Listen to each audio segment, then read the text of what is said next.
So this thinking about best practices for connecting with young children has been a passion of mine for a long time.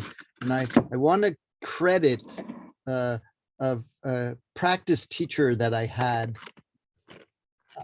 maybe 20, 30 years ago. I can't remember exactly, to be honest. She was in a teacher training in Toronto, and I had certain kind of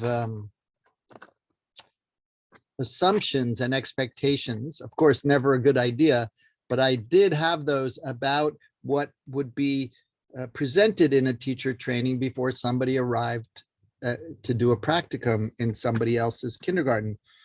And the very first day, this practicum teacher started, when it was snack time, she was sitting next to this boy who had a shirt on that said Seattle across his shirt. And she just started barraging him with questions about Seattle. Did he like it? Had he been there? Did he visit the Space Needle? And all these things. And probably he got it like a hand-me-down shirt from a cousin or something, and he had no idea what Seattle was.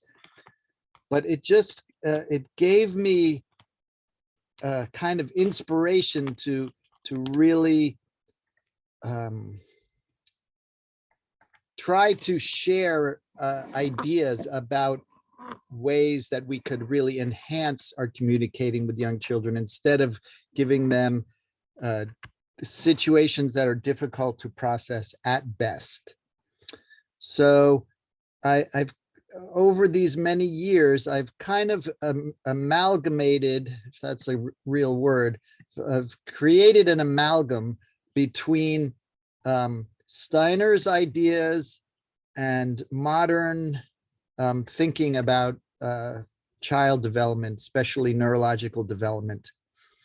And so I'd like to just kind of walk us through, if I could figure out how to share, there we go. Walk us through some ideas. And I was thinking that the main focus for next week is really looking at conflict situations. And for this week would be more of some kind of general principles around connecting and communicating with young children. And I want to make sure there's time for people to have questions, comments, and so on. So the chat box could be a good way to bring those to start with, so that I'll find a way to incorporate that into what we're doing. So this is a kind of a generic or a working title for this, for what we're doing, connecting with the young child.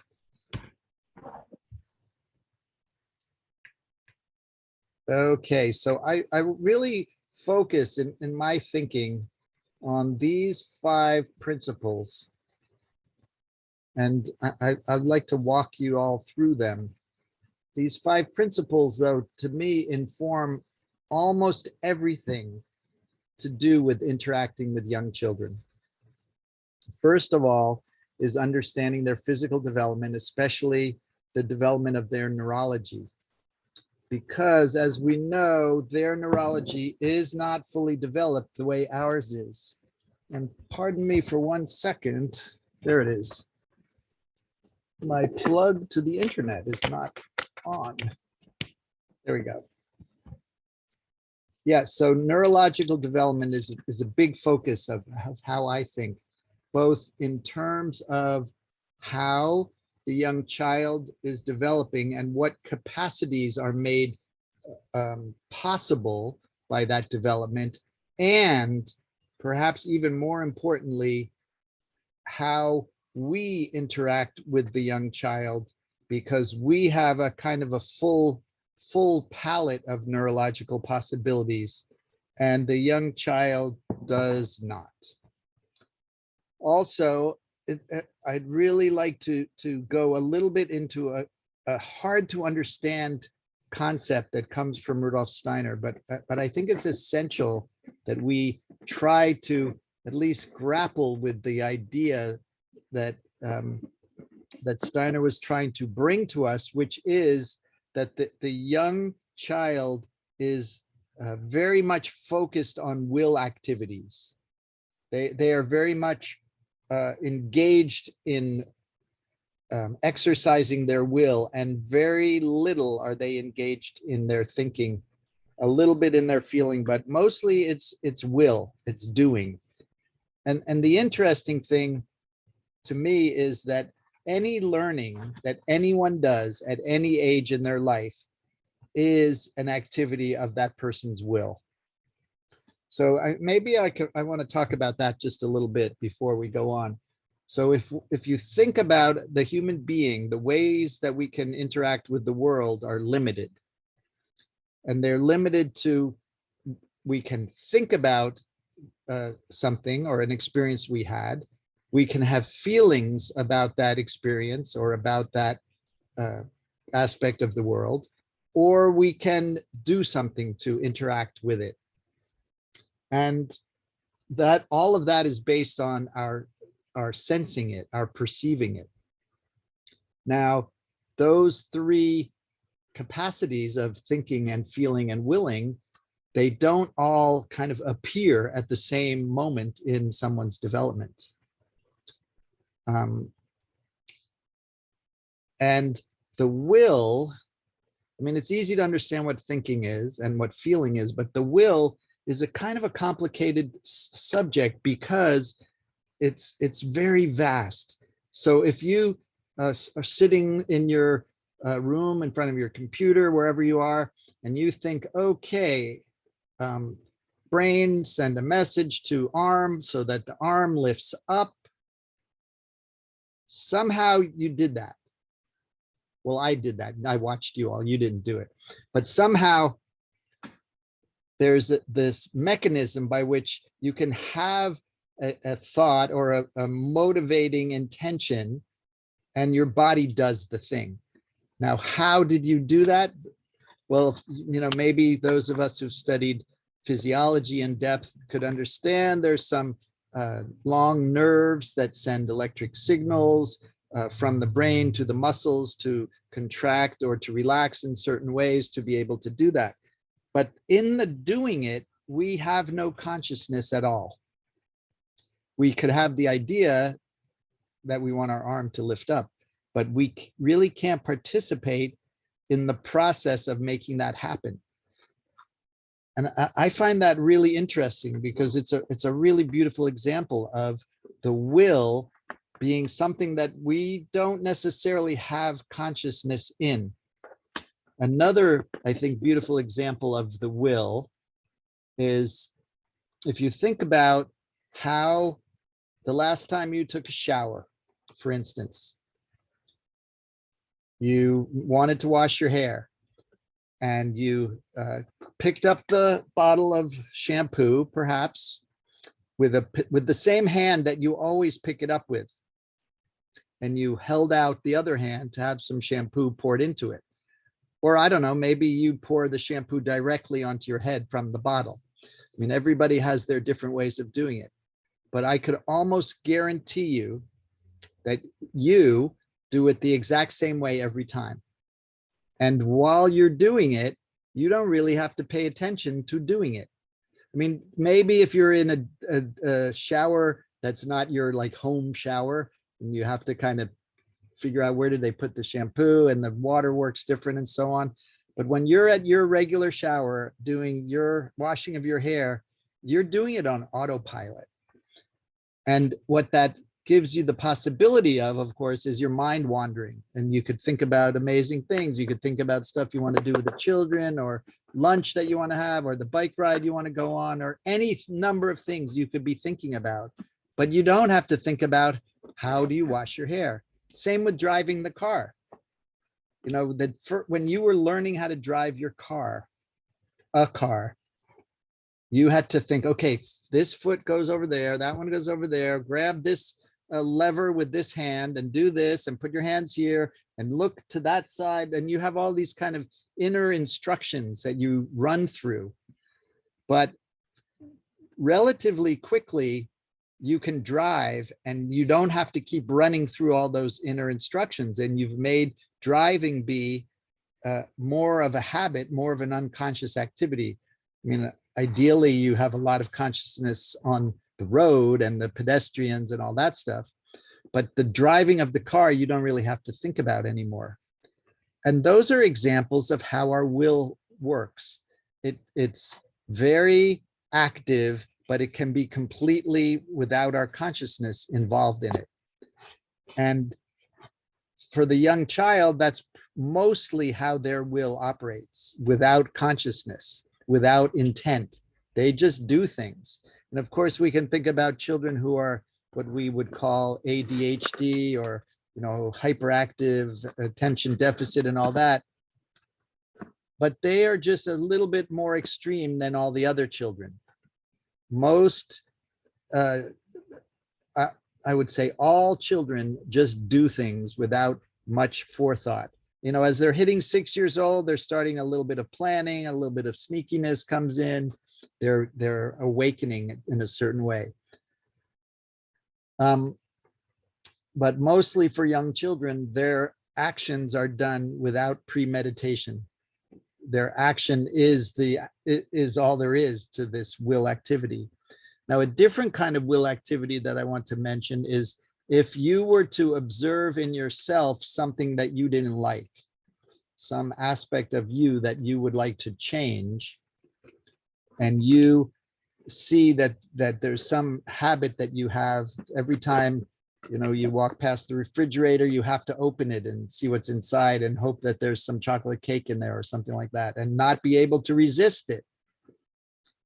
And you discover that about yourself, then that part of you that is working to change that habit, that is also your will. So it's a very complicated territory, the will. The young child doesn't have consciousness in their will, but an adult could have consciousness in their will, but they don't always. They sometimes do. Steiner said that one of the most important things we should do is try to understand the will. Of course, I think Steiner liked to make things complicated. And so that's probably, at least in my experience, one of the most complicated things that he spoke about, but worthy of living with the question, what is the will and how does it work? Now, in the very young child, the way the child learns to do almost everything is through their will, but it's through a particular process of will that is imitation. Imitation is the most primary, most primal, most basic learning modality that the young child operates from. And that when a baby is born, there's a lot of things they can't do. They can't walk and run and crawl, and they can't sit up, and they can't roll over, and they can't speak the same language as the other people around them. All of those are things that they don't know how to do. And all of those are things that they learn how to do by watching and copying other people. And that's a really unique thing about human beings compared to other types of life or other types of creatures on Earth. Because a lot of creatures, like if you think of a baby horse, the baby horse could learn or could be able to walk within hours of being born, maybe even minutes of being born. And it can make the communication sounds that horses make, even if you removed all other horses from that baby horse's environment. If it was the only horse in its reality, it would still walk like a horse and it would still make horse noises. But a human baby, if it could be removed from all other humans, sounds horrible, in fact, but perhaps some way could be developed to give it the nutrition that it needs and the hygiene that it needs. But that young human would never learn to walk without that example of a human walking, and it would never learn to speak without that example of human speaking. So that's really important, I think, to know and to really keep in mind that that way of learning doesn't disappear as soon as the child walks, but that is really the primary way of learning for some years to come. Through the kindergarten years, the older children in kindergarten are beginning to reach a place where some instruction can be effective, but still, for the most part, imitation and trying to bring good habits to them, or I shouldn't say good, trying to bring habits to them that you want them to have, like washing hands before you eat, like waiting while someone else is speaking, all you could think of a lot of habits. So helping them to learn new skills and new habits by providing the example for them is really the key to early childhood life. A fourth area that's really important to think about is that all of us sitting in this Zoom room, we have a very clear experience when we say self, what that means. Like my self ends where my skin is, from most points of view. I'm contained by my body. And each of us is a self that looks at ourself as a self. In a way, we're sort of the center of our world, and everything that isn't ourself is other for us. But that's not something that we're born with. And perhaps that's not even reality, but that's the reality that we live with. That's a kind of an accepted social construct that we all live with, that we're all separate selves. Now, almost every spiritual path does teach us that we are all connected and that we're not separate. But being born into a physical human body with the neurology that accompanies that leads to this experience of separateness, of selfness. The newborn infant does not have that experience, and there's a kind of a arc of development from newborn until whenever it is that you fully realize who you are. And that could be in late adulthood, really. But in the first couple of years of the child's life, they really have no concept of separateness, no experience of self or separateness.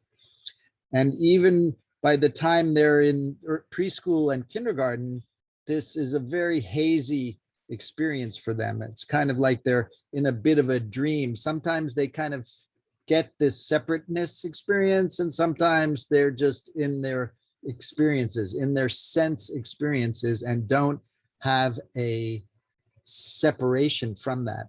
And to me, the main driver for this separation is that part of the human mind or neurology that allows there to be intellect. Because intellect, while on the one hand is a great gift because it allows us to creatively work through difficult situations, and our intellect allows us to have kind of artistic, aesthetic sense, but our intellect makes it so that we have to step back from whatever the thing is so that we can see that it is myself that is observing this object, that is considering this thing that isn't part of me. That, that's how our intellect works. We have to separate from it so we can analyze it and weigh it and measure it and understand it and categorize it and label it, and then we don't have to think about it anymore and we move on to the next thing. So the intellect, as the intellect arises in us, this experience of separation arises also. So the young child's experience of really being at one with everything, it goes away. You know, it's as if the newborn child is you know, they've achieved the goal of all spiritual development. They've achieved oneness with all experience. And yet, as they develop human capacities and human physiology, that goes away. And so to reattain that is a tremendous effort that one has to undertake. And that's something for when you become an adult. So this experience of self is something that gradually arises. And so when they're in our early childhood programs, yes, they, you know, from one point of view, they're very egocentric. It's all about, I want it now, no fair, you got it, but I want it, I'm going to take it from you, whatever. There's this, it's all about me feeling or acting, but also they're in some ways completely connected with the group. They're very much in a group consciousness and not in their individual consciousness so much yet. And as an aside, or as part of this thinking about the young children, we have a very powerfully developed sense of self. We experience the world as a self. You know, it's not a question in our consciousness what is self and what is not self. And the young child doesn't have that experience. And so then when we meet that young child, and I don't mean meet them for the first time, but when we interact with them, and if that interaction is about something that didn't go the way we wanted it to go, if we're kind of expecting that child to look us in the eye when we're trying to convey this this information that what they did was something we didn't want them to do, that is a very scary experience for the child, because their sense of self is very undeveloped and ours is very developed. And it's like, you know, like, I don't know, it's like we're the big bear in the forest and they're a little mouse and we're trying to tell them something. So I think that's something that we should really keep in our consciousness, that our self is quite powerful and theirs is still developing. And some children will look us in the eye, and that's either that's who they are, so that comes easy for them, or they're trained that way by their family, or they're forced to be that way by their family, whatever. And some aren't. So when we interact with them, having a kind of a compassion towards who that particular child is, and not pushing it, not really requiring eye contact, because where does our self really pour out of us towards other people? It's our eyes. So we really need to keep that in mind, and it especially when things aren't going the way we wanted them to go, because, and I'll talk about this more in a few minutes, but all of our habits from our own upbringing rise up when stuff doesn't go the way we want it to go. And so that's when we say, hey, I'm talking to you, look me in the eye, because your mother or father said that to you and you have internalized it so that it's become a habit.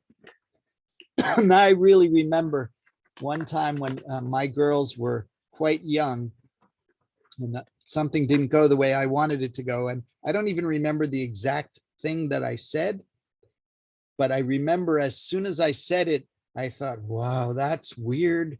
That's exactly how Dad says it. Like I heard my dad speaking through my mouth. And that's just how it happens. You know, we are really conditioned by our early experiences. So we have all of this kind of unexplored territory of habit that comes out when we're experiencing stress, which mostly means when we're not getting it, you know, when things aren't going the way we want, then stress arises. Or it could be that we're hungry and tired. But mostly it's because what is happening isn't what we want to be happening. And finally, this fifth principle that I think is important to think about is, and not so much in this conversation really about communicating and connecting and working through conflict, but just in a general way to really understand that the life forces of the young child are really in a kind of a state of development.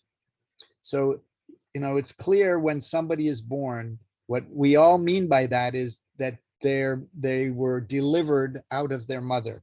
Their physical body now has been revealed to the world. And in their earliest years, the life forces, the energy that they are utilizing to craft their body, to sculpt their body, especially internally, their organs, and also little by little to grow their body. Those forces at first aren't coming sort of from within that child. They're coming from their environment, and particularly they're coming from the adults who surround the child. So of course they're parents, but then there's us. And I know some of you might have heard me say this, but before I was a kindergarten teacher, I had other jobs. I did construction work. I worked at the bagel shop in Santa Cruz. I made dough. So I had to lift, back then it was 80-pound sacks of flour and dump them into the giant mixer. And so I'd, lifting lumber, sacks of flour, heavy objects, that I had to lift and carry all day long. And when my job, when my work day was over, I was ready to go do stuff, But as soon as I became a kindergarten teacher, when my work day was over, I was ready for a nap.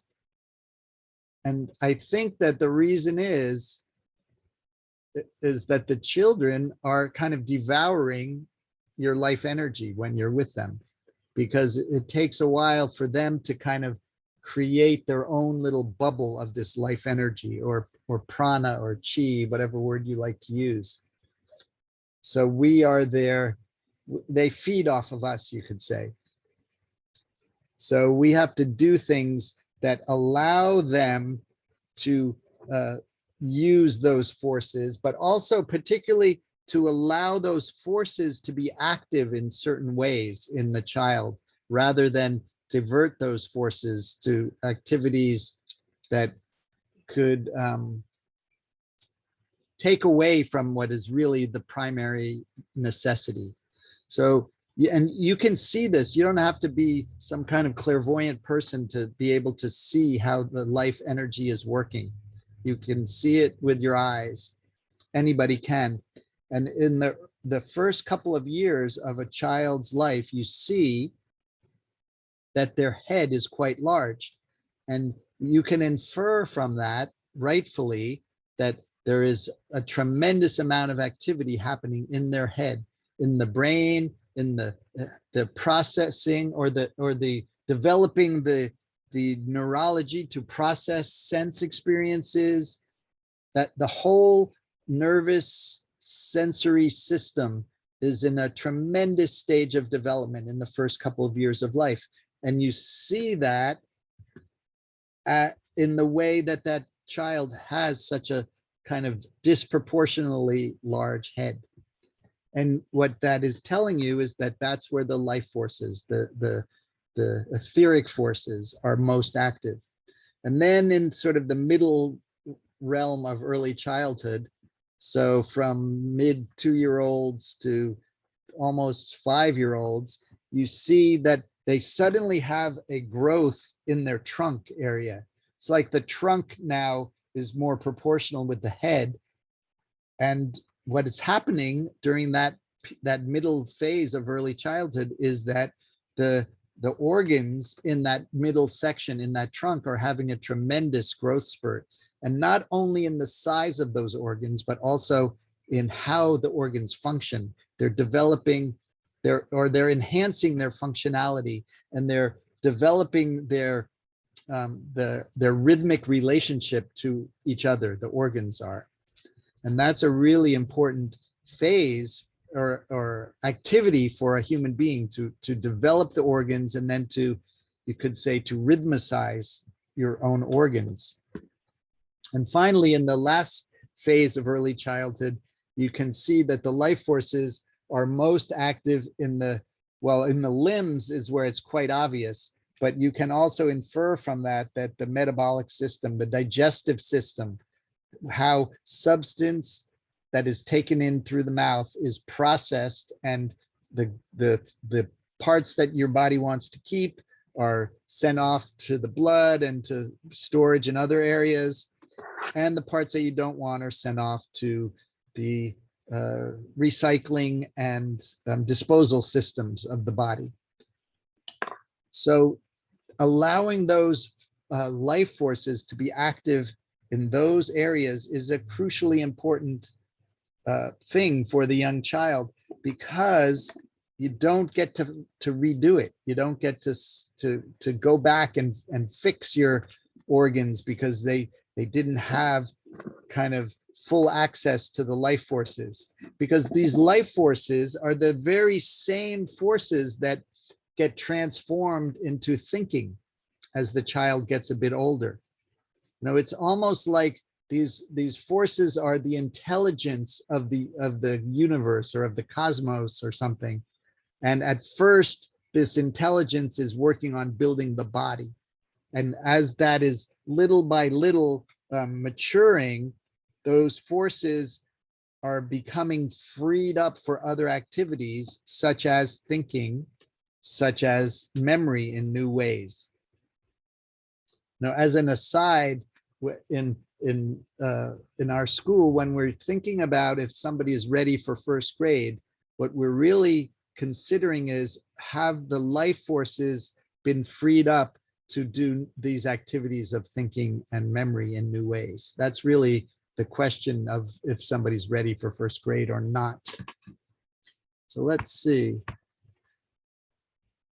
I spoke of quite a bit about some aspects of early childhood, developing self and so on, but I really want to focus a bit on the physical. And particularly I want to focus on the brain, but I do want to mention there's a lot that we think maybe, well, the child was born, so all of those things must be ready, but they're really not. For instance, the heart and the lungs. You know, in all of us who are adults, we have a very consistent relationship between our own heartbeat and our own breathing rate. You know, we're not all exactly the same, but more or less we have about 4 heartbeats, 1 breath, give or take. But a young child does have no consistency in the relationship of those. In fact, even if you just think about the young child's breathing, you can imagine, well, gosh, Richard and I are the only parents in this room, I think, right now. I remember vividly when my children were little, they would be sleeping. I would go check on them and think, oh no, I think I have to call 911 because they're not breathing.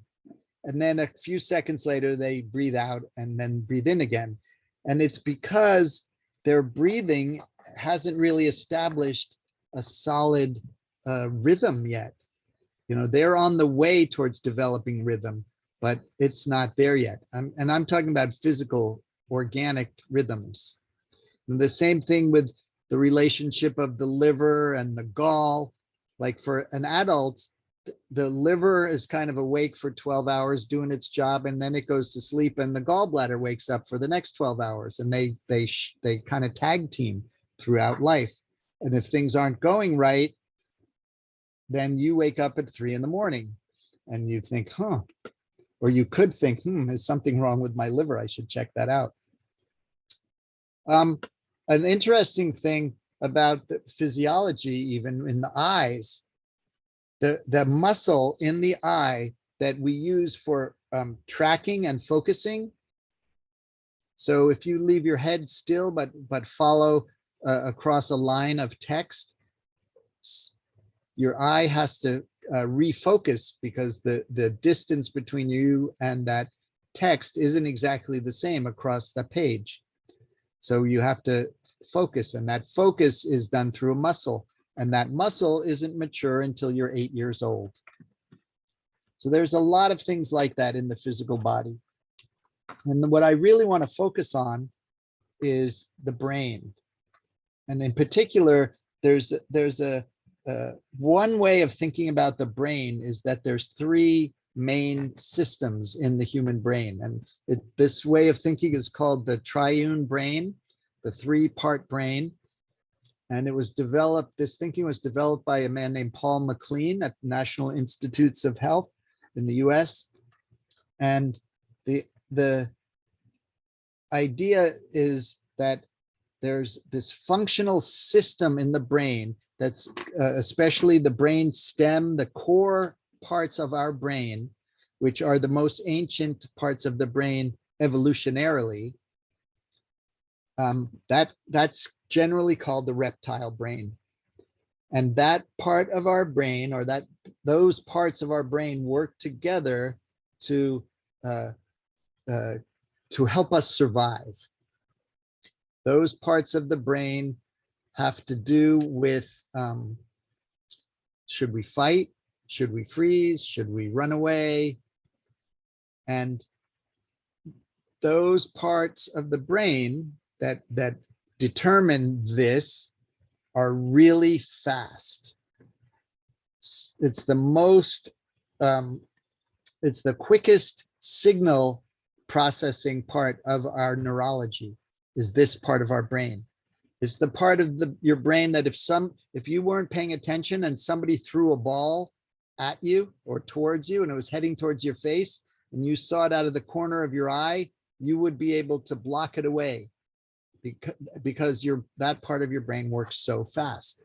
It's the kind of defensive, protective, survival part of your brain. And that part of the brain is mature by the time someone is 2 years old. It doesn't mean a 2-year-old has the motor coordination to knock a ball away that's heading for their face, but they have the neurology in place that wants to protect them, that wants to run or to freeze or to fight as needed, as determined by this really fast acting part of your brain. The kind of laid on top of that is another system, the limbic system of the brain, or what they call the mammalian system. And that's the part of the brain where feelings are experienced, where learning can happen, and where memory really where memory functions. And this part of our brain is mature by the time someone is 7 years old. And it's a very interesting congruence in my mind, because that's the time by 7 years old when we're thinking, oh, these forces that are forming the physical body are now available for other kinds of thinking and memory at the same time in somebody's life. So Steiner didn't know about, 100 years ago, they didn't have this very developed understanding of the different functions of different parts of the brain. But Steiner still somehow intuited the same capacities at same ages. Now there's a third functional system in the brain, and that part of the brain makes possible what we call executive functioning, which means that that part of our neurology that is responsible or is capable of planning and reasoning and impulse control and waiting to get what you want and understanding and relating to cause and effect and logic. The part that can do all of these executive functions. Oh, and the part of the brain that can decide where to put its attention.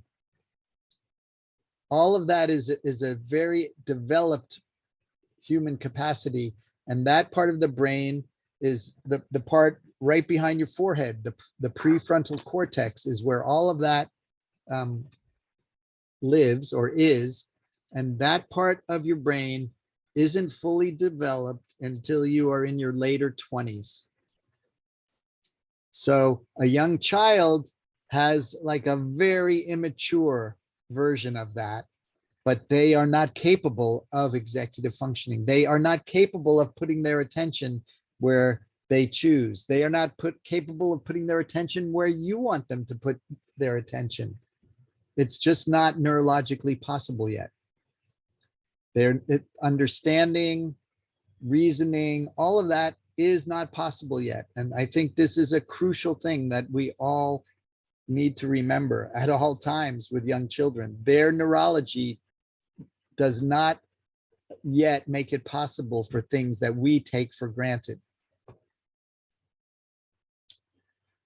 So I talked about the developing self-consciousness, which is delivered in a way by the senses. The development of the human senses in an individual is what little by little gives this experience of self, along with this development of the intellect that I mentioned earlier. I mentioned how all learning comes from the will. Now, why do we do certain things? Yes, I mentioned earlier there's habits. We have habits. And habits are things that are kind of we do over and over again until we don't pay attention to the doing of it. We're just doing it. But sometimes we do things because we want or need certain things. And I want to mention in young children and in grown-ups, there are basic universal human needs. And one of those needs is safety. And any one of us who isn't feeling safe, our first response is going to be to activate the reptile part of our brain. Or in fact, the reptile part of our brain is always looking for danger, for threat in adults and in children. That's its function. You know, it arose way back millions of years ago in evolution as a way to keep alive when there was large reptiles wanting to eat the smaller reptiles. So those creatures had to be able to see where is the threat, and then to be able to take appropriate action, and to do it really fast. So safety is a universal need. Humans have that need. Little children have that need. There's a need that we can sometimes have the things that we want. So in other words, we all have a need to have our desires satisfied, at least sometimes. It's a basic human need. If you never get to satisfy your desire, you're going to have a gap in you that it's not Eeyore. It's different than somebody who's really melancholic. It's really it's like a hole in your developing soul if you never get your desires satisfied. And finally, another basic human need that we have is connection or love or warmth. It's the same thing. We all have a need to deeply connect with others. And love is a nice word for that. Now, as adults, it's our job to satisfy those needs. It's to satisfy our own needs. But as adults who are with young children, whether it's as a parent or as a caregiver, teacher, whatever word you like to use, it's the adult's job to make sure these needs are met for the young child. And I went to this really amazing workshop once with this guy named David Rico. He's written a lot of books, and one of his books is called How to Be an Adult.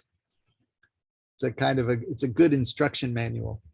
And in it, he says that if these crucial needs aren't delivered to the young child when they're young by the adults who are caring for them, that child grows up with a kind of a bottomless hole, and that as they get older and become an adult, they can never be satisfied in those needs. So they'll never feel safe no matter what.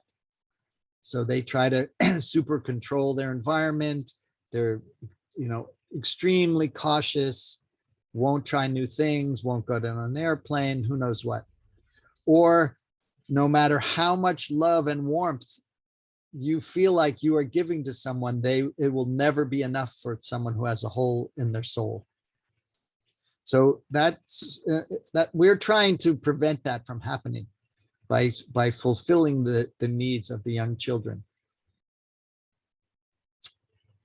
We're also trying to give them situations so that they take hold of the situation. Their own will does it, rather than require them, rather than demand that they do something, rather than say, okay, everyone sit down, we're going to all do knitting right now, or whatever it is. Probably not knitting in kindergarten, but whatever it is, if we are telling them they all have to do it, then their will isn't involved. Just like if somebody does something that somebody else didn't like, we've all heard so many times people say, oh, go tell him you're sorry. But if you sort of order the child to tell somebody that they're sorry, then there's no learning that happened for that child. They're just doing what you told them to do. So we have to try to creatively make situations in which the children can take hold of it with their own will. And this is in a way, this is the art of being an early childhood educator. How do we do that? How do we do that? So the last thing I want to talk about today are some what I think of as some basic habits that we can try to develop with young children, for young children, in us. Because, really it's all about us, not in an egocentric way, but if imitation is the tool or is the method, then we are the tool. We are the one that they're going to imitate. So what is it that we can offer for them to imitate? How can we create the most effective ground of interacting with each other and offer possibilities for them to both develop their will and develop social habits that help them get their needs met and don't take away from the children in their surroundings. So the first thing is to really examine your own habits in communication. If we are the key to this, if we are the example, then we need to really take a look at ourselves to see what is it that we do. How do we say things?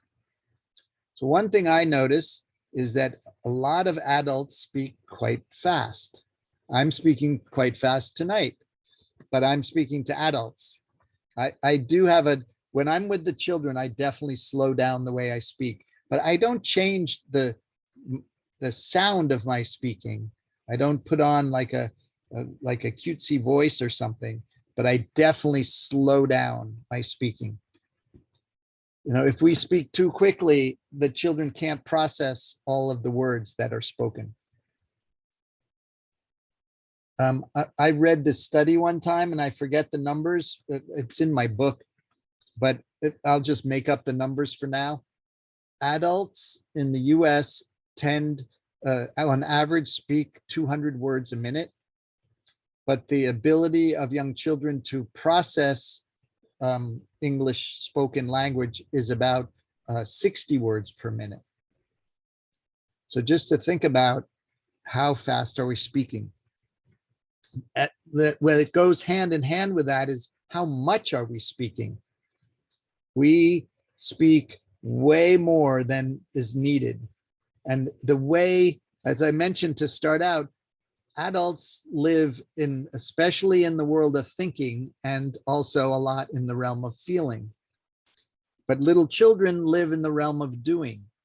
And hearing us expound to them, really revealing our thinking to them, is not very helpful. I want to show you a little picture.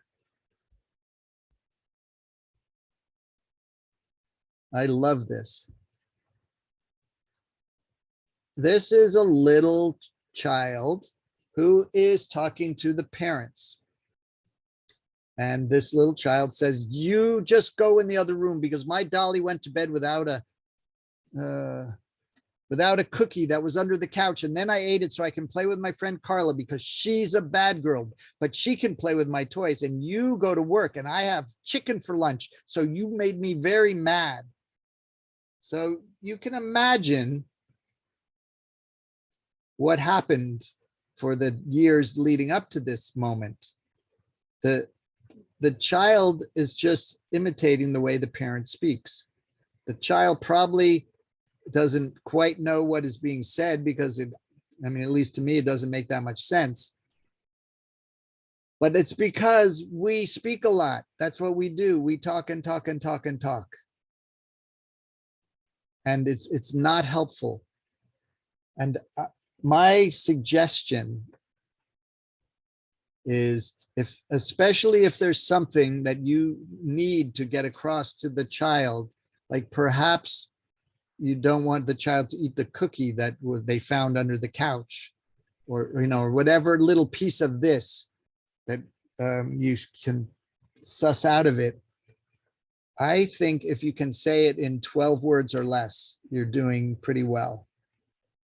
But that means you have to think it through in advance.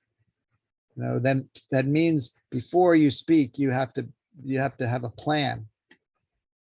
So I want to go back here.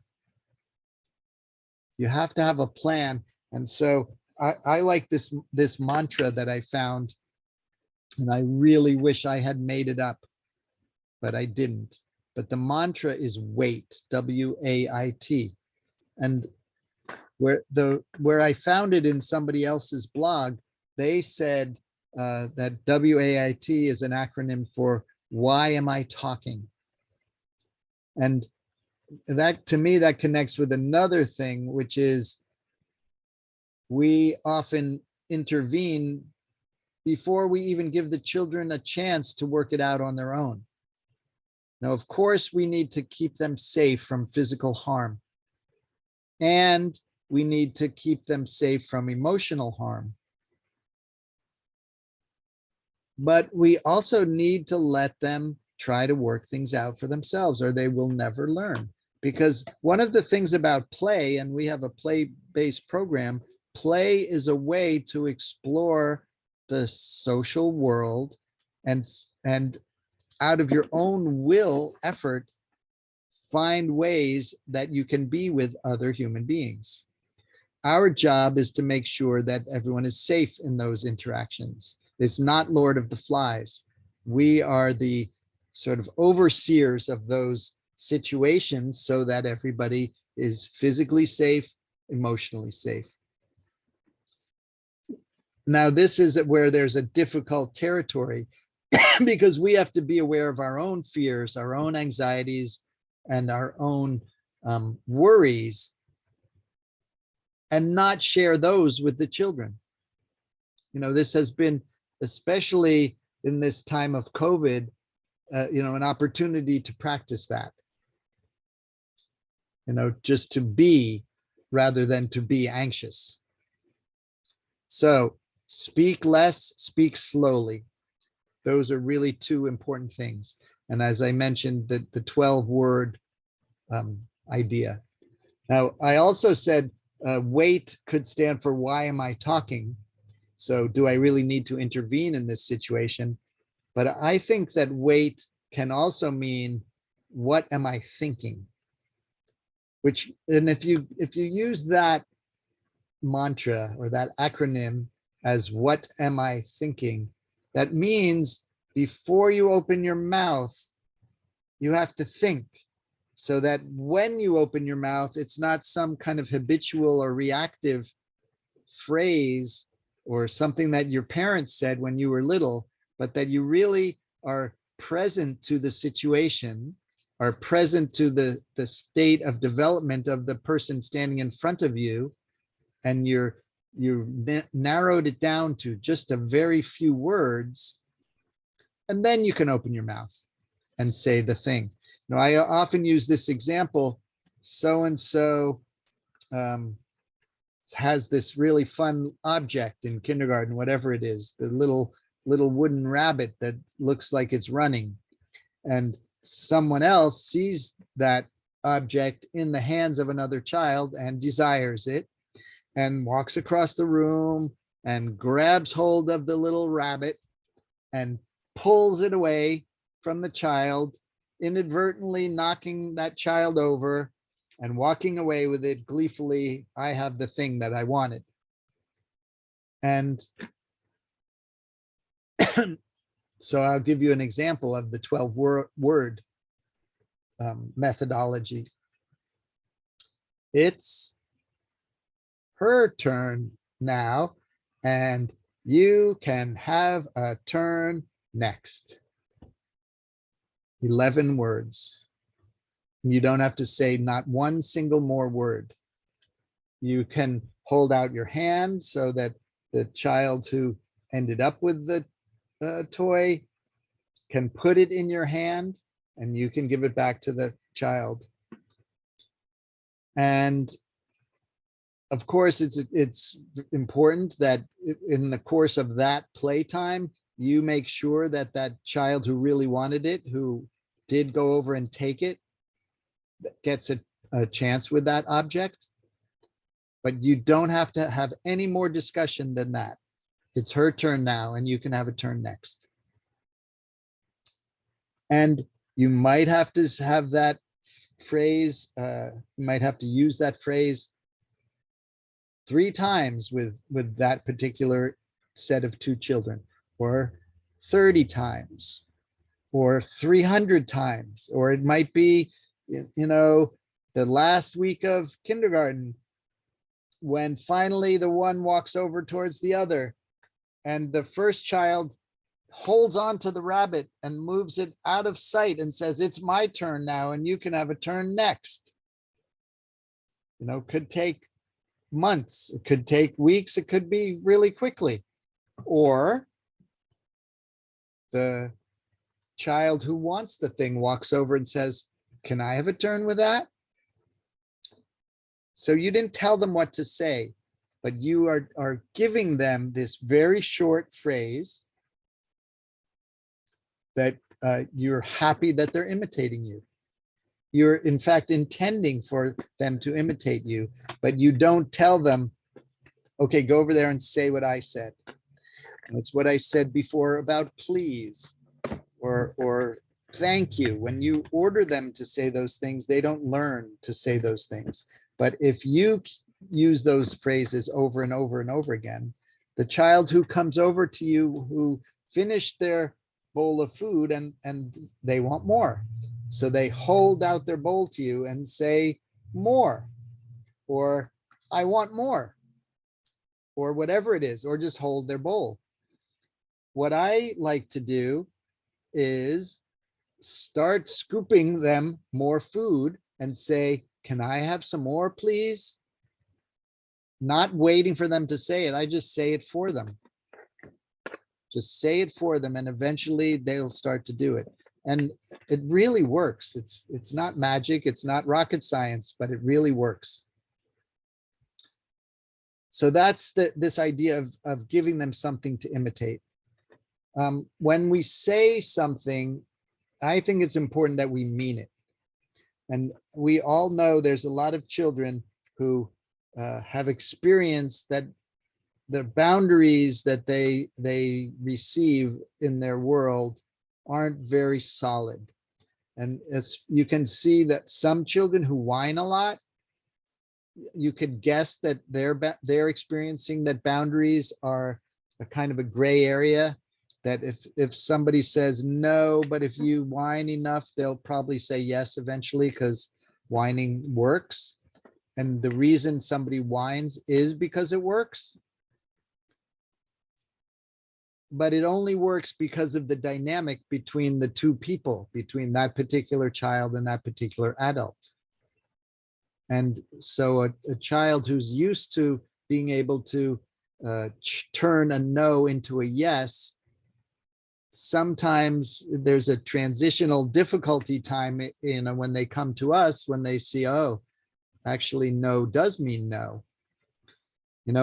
Right now it is the ending time of March, and we still have one child who really is pushing the boundaries. She does not easily learn boundaries. And it's months and months. So it could be that children come with this, they're born as someone who pushes boundaries, or it could be a home situation. Who knows? It doesn't really matter. Trying to figure it out or judge the parents is not a useful thing to do, but just realizing the work that we have to do is boundaries. Because if we don't have boundaries, if we say no and then no turns into yes, or we say no, but we kind of look the other way because it's just such a hassle to keep saying no to someone, then we're not being truthful. We're showing the children that words don't mean what they really mean. That no, maybe no means yes. Maybe no means, well, at first it means this, but then in a little while later, no means something else. So consistency, following through on the things that we say is super important, I think, because otherwise we're not honest. That the children can see right through that. I think when we think about the children and the things that they do, like the child, okay, the example, the child wanted that object and went over to get it and got it. From one point of view, that was a really good move because that child got what they wanted. But what we tend to do is say that was a bad thing to do. That's not appropriate. That's not okay. That's wrong, and all that kind of stuff. Like, we have a very judgmental mind. Every human being does. It's part of, what we're given so that we can overcome it. But all of those ways of judging, is something good or bad or right or wrong, appropriate, that's a really good one. I think a really commonly used one is that's not appropriate, or that is appropriate. No, same with the words should and shouldn't. All of those things are kind of opinions and judgments, and they are not related to an objective reality in any way. I would say there's no such a thing as good or bad or right or wrong or appropriate and not appropriate and okay and not okay and all that stuff. That it really comes down to, did you like what just happened, or did you not like it? You as the child, you as the adult. And that's really the only gauge of how you receive a particular action. And I think, to me, that's the most important message that we can get across to the children, to help them be able to speak from that really core truth, because it's really our own truth. Do you like that thing that happened, or do you not like it? little so-and-so who the toy got taken away from. Did they like that or did they not like it? I'm going to guess they didn't like it. So we can help them, by the way we speak, we can help them to speak what is their truth, which is, did they like it or did they not like it? Also, I don't think any of us in this Zoom are like this, but I've met many people who don't want to use the word no. They think that no is a damaging word to say for children, but no is just another part of boundaries. And Fiona relayed a question to me about what about a preschooler who is being violent. Now, what do you say to them? You say, no, I won't let you hit that child. I won't let you. And you don't have to say anything more. You don't have to explain to them, I won't let you because it's harmful for them and they're not safe if you're doing that. You don't have to do that. You just say, I won't let you do it. You maybe could say, no, you will not throw the sand in her face.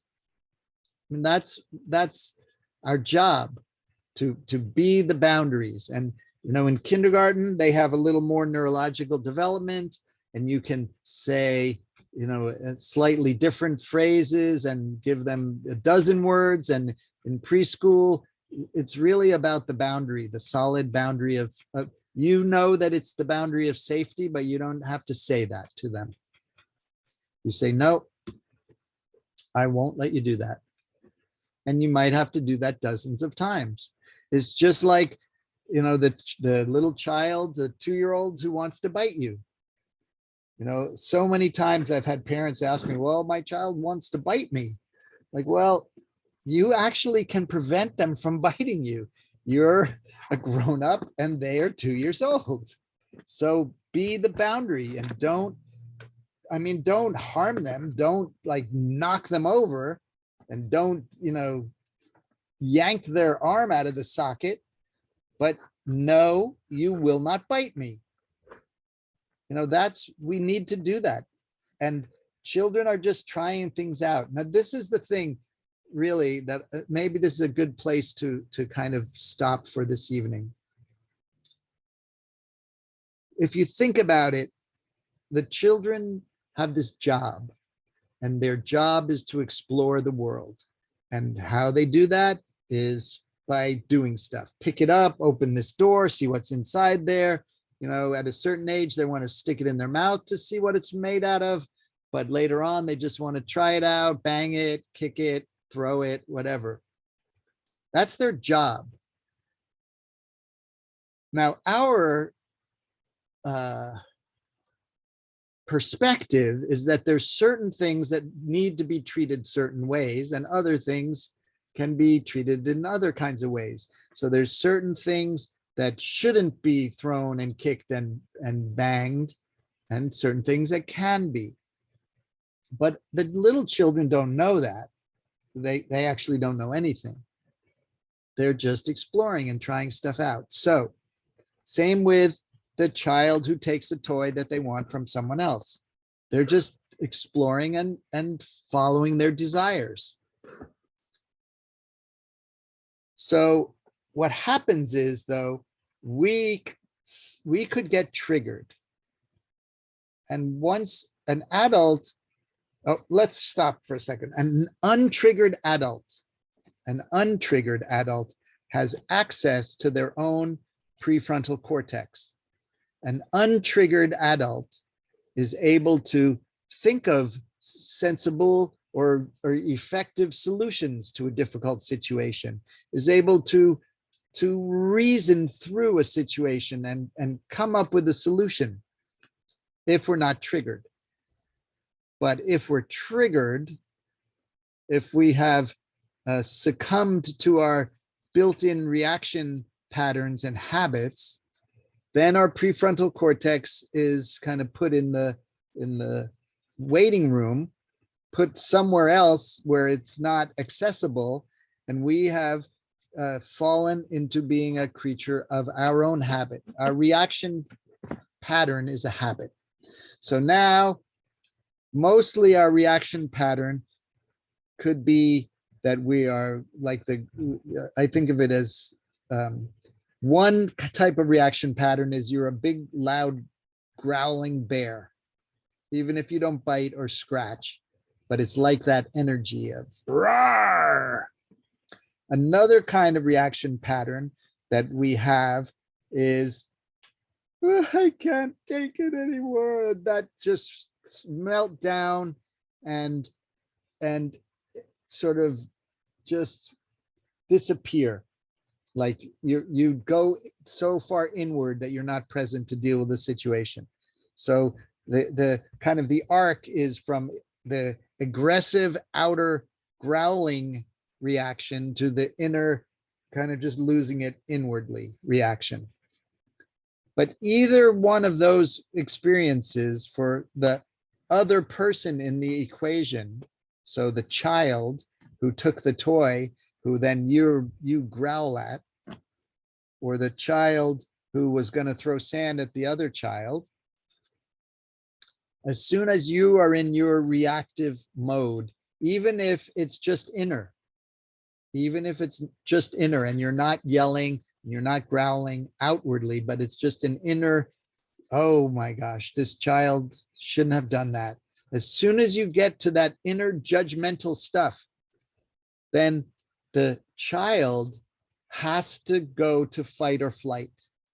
They have to have their reptile brain activate because this is a threatening situation for them. You are a monster when you're in your reaction mode, and the little child can't be in a learning mode because learning requires that our reptile brain is not activated.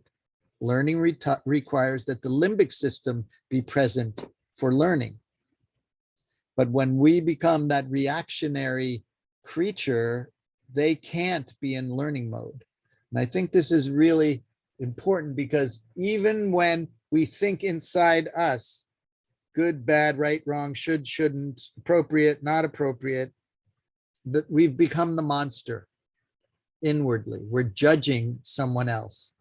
And to the young child, they don't get the concept. They don't understand what's, our thinking, but they sense that they have been judged. And so they're not going to fight us because obviously we have the physical stature, but they may run away. They may inwardly run away and freeze. And to me, it's this really strange situation because we want them to learn so that in a future situation, they don't do the same thing. But we are not creating a possibility of learning. We're creating a possibility where they either have to freeze or run because fight is taken out of the equation because we're too big. So I just want to leave you with that thought and see if there's any questions. And then next week we'll continue and also get more specifically into conflict type situations. So I'm going to stop the share and see if anyone has questions that they would like to ask or situations you wonder about or whatever.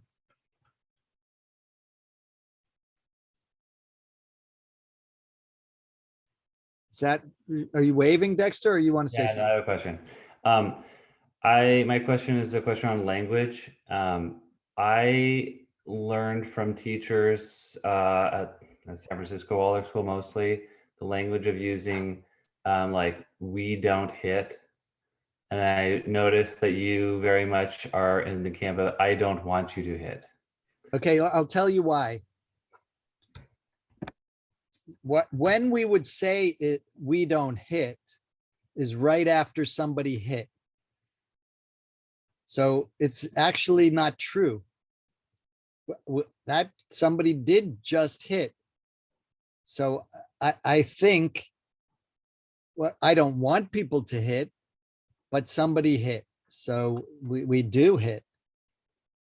So I really want to get to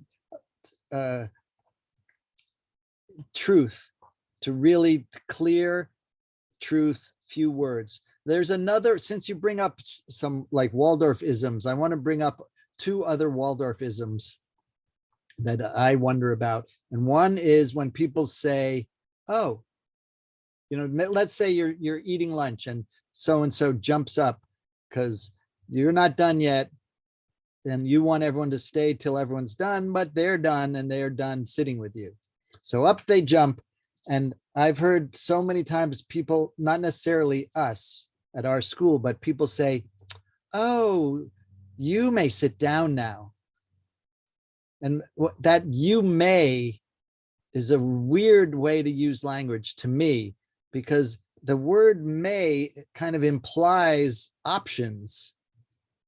Because what you're really saying is sit down now.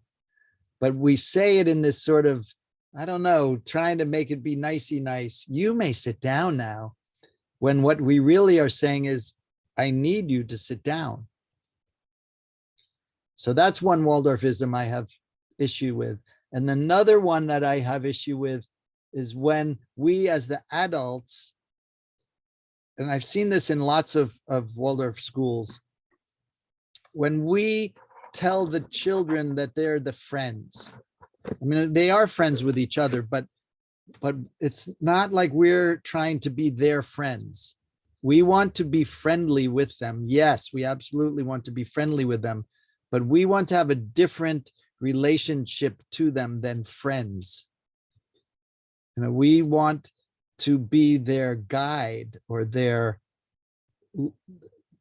shepherd or their leader, or in German, I don't speak German, but there's one German word that's really beautiful to me, and it's the word for a teacher in a kindergarten. And in German, kindergarten means a program for young children. It doesn't mean what we mean it to mean, only certain age range, but in German, kindergarten is all of those children before they go to first grade. And the adult in a kindergarten is named, if any of you speak German, or any of you ever hear this video in the future who speak German, apologies, I don't speak German, but I'll try my best. And the word is Kindergärtner, which means, literally translated, means gardener of children. And I really like that picture, because we sort of are standing apart from these little plants to see what it is that they need, to nurture them, to give them the water and nutrients that they need, and make sure that they're not shaded by the tall weeds and so on. But we're not like amongst them as another plant. And that's how I think of friends. We are different than their friends. We are their teachers, or their caregivers, or their educators. So anyway, those are three Waldorfi language things that I sometimes think about. But yeah, what Dexter started with, you could think of a lot of examples like that. We don't do such and such, but it just happened. And it's probably not the only time that it happened, and it probably won't be the last time that it happened. So, the children want to do what we want them to do, but they also are impulsive. And they also are, in a way, they're developing their own value system, their own morality as they're growing and becoming older. And so for us to transmit our values to them, our own unique morality, not our morality from a book, but our own personal value system, letting them hear what we like and what we don't like is really the core of it. So I think that's an important thing to me. I should have started by saying, a lot of this, what I've been speaking about today and what I'll talk about next time, is ideas that that Rudolf Steiner spoke about or wrote about, that Paul MacLean spoke about, that David Rico, lots of various researchers spoke about, and some of it comes from me. And I just want really to share possibilities and to get everyone to think. I don't want everybody to like have a script that I wrote, that everybody talks just like Steve. I don't want to be in that world. But I do want everybody to think and really be awake to the relationship of us and the children. And I know I have a kind of enthusiastic way of speaking, and so it might sound like what I'm saying is the only way to think about stuff. But there is one thing that is really important and is really universal to Waldorf education throughout the world, and it is that we're not interacting with pre-grade school children in an intellectual way, with explaining and instructing and trying to get them to understand how someone else feels and all that stuff. That's all abstract and beyond their neurological capacity. And so that's a kind of a universal Waldorf theme that I think is important to, to take up. So that was the long answer, sorry. Richard. All right, so I'll bring from real life. I'll bring from today even, but every day. Michael. Michael will throw everything. Wait, if I could just say, Michael is a made-up name that Richard is using for a child. That yes, Joe or Susie or Bobby or another name. Thank you. I had forgotten. So a child likes to throw anything they have in their hands, no matter what it is. And if your program is outside, there's lots of nature to throw. So I, teacher, I don't want you to throw whatever it is that you're throwing. So I know that to be the case. That is what I want. I have no problem telling you that. I don't want you to throw so-and-so. And also, I do have it in me of the way that I'm thinking and the way that I wish to connect and use language and such of I want to tell you what I want you to do, not what I don't want you to do. And there's a challenge in there because something like throwing things, where's the want in that? I find a challenge in certain areas where the impulse is to go to what is the avenue that I can offer you that is not shut your throwing down, right? But where is the avenue? What about I'm not seeing an avenue? And again, I don't have a problem with saying, I don't want you to throw that. And when it's every day, often, then I'm just blah, blah, blah. So. Yep. So Richard brought out an interesting thing. It is useful to think about, rather than just saying no, have, oh, no, but yes to this. Now that can be a useful thing, but sometimes there isn't a transformed activity. And so you sometimes have to say no and be there, in a way you become an annoyance for that child. It could be that you have that child help you collect every single stick you can find in the yard, today, and then tomorrow, and then the next day, turn it into a project, or the things that like to be thrown, make something with those. And sometimes the only thing is, I don't want you to throw stuff.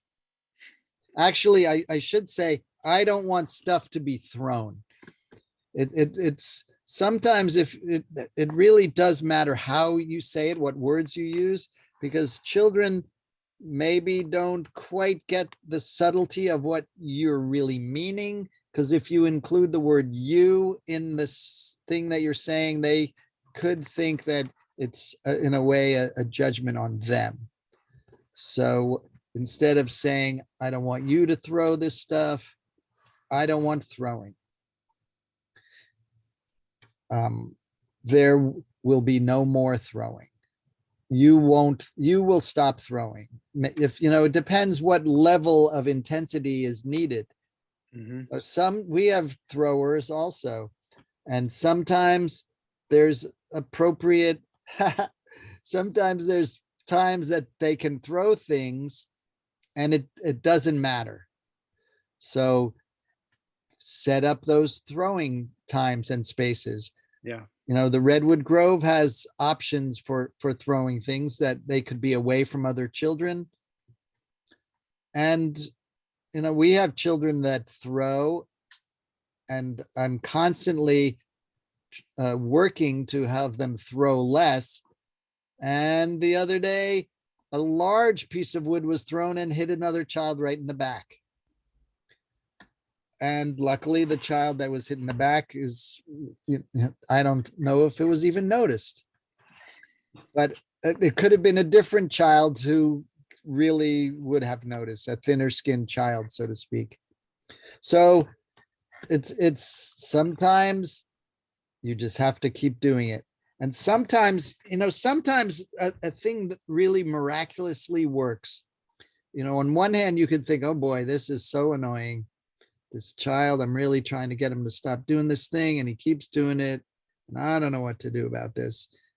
That might be a thing, especially on a day that you're tired, or, had too many meetings and more meetings coming up later that day. But the other thing that really miraculously works is connect with that child. Just give them more warmth and more love, and try to think of some ways that you could do an activity with them during playtime, but not force them to do it, but do something that's so interesting that would be particularly interesting for them, so that you start to connect with them on other territory, so to speak. And because when the children really get our interest in them and our warmth towards them, then it's a lot easier for them to go along with the things that we want. It's a kind of a magic thing. The more difficult the child is, the more love you need to give them. Nice. All right. Well, thank you all for spending an hour and a half on a Wednesday night. I look forward to seeing you all next time. And definitely next time, I kind of want to focus on this, the like Richard brought up, these difficult kind of interaction things. And of course, it's different in preschool and in kindergarten, and the 2-year-old who brings their older sibling to preschool or kindergarten. So their age does make a difference, but let's look at some real life conflict type stuff, and some general themes for how do we help get through to the other side of a difficult situation. All right. So have a great evening, you all. Thank you so much. See you Thanks, Steve. soon. Good night. Bye-bye. Thank you. Hey, everybody.